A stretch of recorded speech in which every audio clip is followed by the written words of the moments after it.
It's a story I see more and more these days. A player is rated under 1,000 on chess.com and has been for years. No matter what they do, they aren't getting any better. Maybe they started playing chess when they saw Queen's Gambit. Maybe they were drawn in by PogChamps. They watch all the popular chess content creators on YouTube, whether it be Gotham Chess, or Chess Explained, or Ginger GM, or Agate Matter. And herein lies the crux of the problem. Their chess education is a jumbled mess of ideas given to them by content creators who care more about advertising revenue than improving the level of play of their audience. We get titles like 4 Essential Attacking Principles in Chess. These work in any game. Every middle game strategy explained in 4 minutes. We have videos from Anna Kremling telling us there's a method that we can learn by simply watching her 21-minute video that will allow us to evaluate every position, and that every master can know the actual stockfish evaluation of a position by simply following a method that she is now going to teach us. The YouTube chess community is cancer. I'm not trying to gatekeep. I think everyone has the right to put out whatever content they want, and often the best teacher in chess is the one you resonate with most. It's rarely the strongest player. But there are also a lot of fraudsters who should know better, who are selling you lies and false promises, and their actual teaching content is either outright a hoax, poorly researched,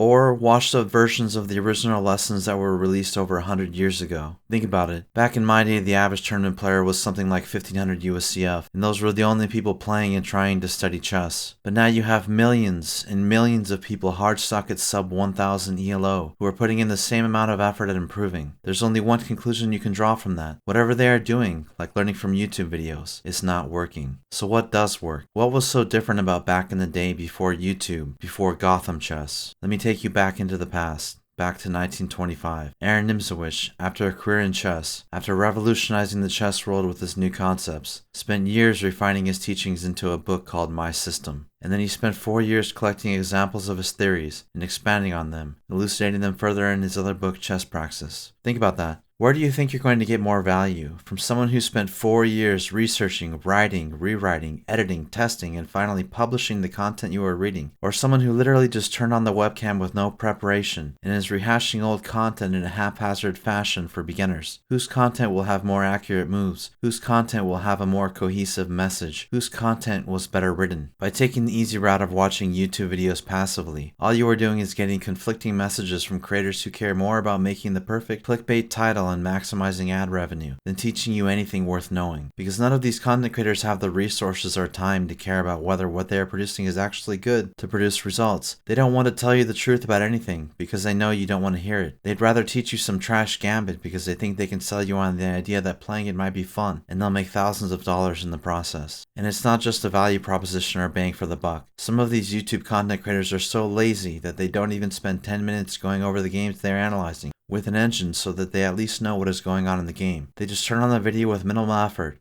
and when they get to that part of the analysis, do they stop and think for 2 minutes to find the correct solution? No, they don't stop at all, and they start giving out bad moves because they didn't have the time to calculate it out. Some of these content creators make millions of views, but when it comes down to it, you are getting information that you'd be better off not knowing because they're just simply false. But I know what you are thinking. A book? What am I supposed to do? Read the book while entering the moves on light chess or a physical board? Actually, chess books have come a long way since the old days. You can buy books on forward chess, for example, and every move of the book has its own integrated board as well as integrated stockfish. And since you're reading a book and not passively consuming a video, you can stop and think about the moves before you move on. Check variations with the engine. Anything you need to do to take your time and understand what the book is trying to teach you. That's active learning, not passive learning. And no, I'm not sponsored by Forward Chess.